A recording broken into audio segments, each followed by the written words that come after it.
But before he comes up and speaks, I do have to preface this by saying one thing, just from now, because we know that this might trigger a few people, but we ask you to be patient with us.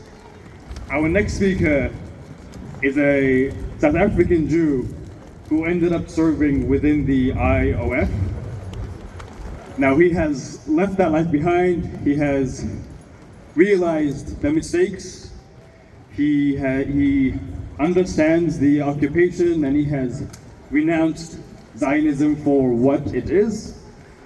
Some of the comments and the stories that he shares with you now might be a bit upsetting to hear, but we please ask you to remain calm. We all go through this journey of learning. Part of why we do this now is to teach people about what Zionism is, and unfortunately some of us have had to go through it in a more brutal way than others.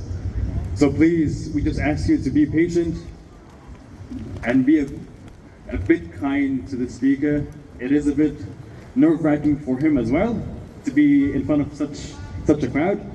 So if I could please ask you to give a very warm welcome to Elan, please.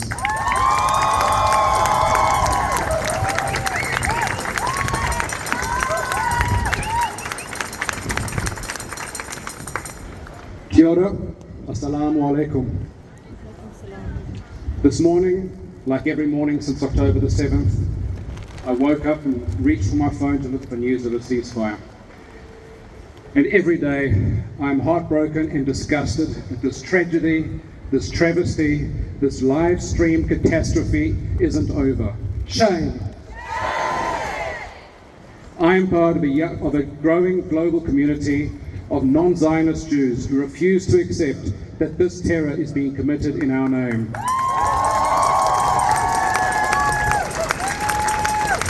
We refuse to accept that Jewish security depends on Palestinian insecurity. We stand in solidarity with all people of conscience to demand an end to this genocide.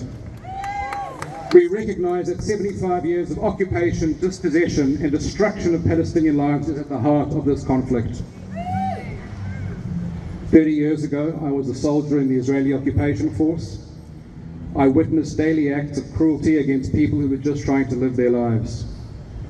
I knew then, as I know now, that the fear we felt as Israelis was directly related to the brutality we inflicted on Palestinians. This is no moral army. This is no benign occupation. There is no justification for oppression. In 1990, I stood with millions of fellow South Africans and watched as Nelson Mandela walked out of prison.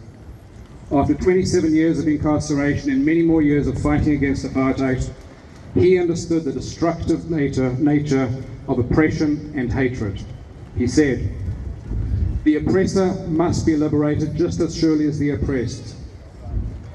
I am not truly free if I'm taking someone else's freedom, just as surely as I'm not free when my freedom is taken from me. The oppressed and the oppressor alike are robbed of their humanity." I don't know how or when this carnage will end, but I do know that every voice counts, that every life matters, and that Palestine will be free.